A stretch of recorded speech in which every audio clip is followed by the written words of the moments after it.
Tonight, 2 on Your Side is asking the tough questions about the future of Buffalo's Broadway Fillmore neighborhood.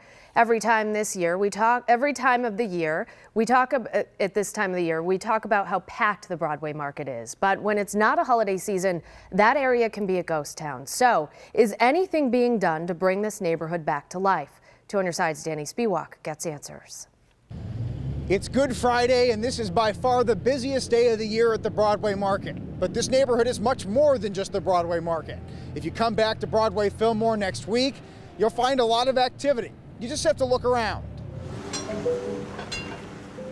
Some people seem to have a tendency to think of Broadway Fillmore as a thing of the past. But as Councilman David Franchik tells us, maybe it's time you challenge that thinking. You are getting lots of new immigrants moving into the neighborhood that are rising the property values of the houses around here, which were depressed for so long. That includes hundreds of families from Bangladesh. Zamilur Rahman's family opened Broadway hardware store a year and a half ago.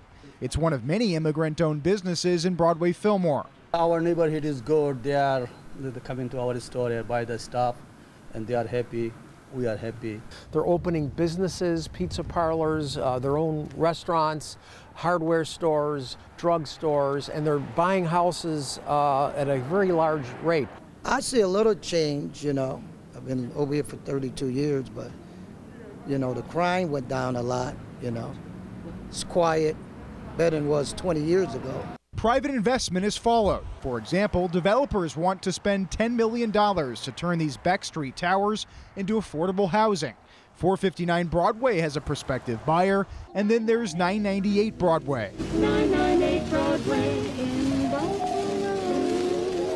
the former site of the famous Sattler's department store and later a Kmart. The current owner wants to recruit a mix of businesses. Probably the most optimistic I've been living in this neighborhood for the first time in a long time. There's also an ongoing effort in the community right now to make this an historic district, which would make the neighborhood eligible for federal and state tax credits. Reporting in Buffalo, I'm Danny Spiewak, Channel 2 News.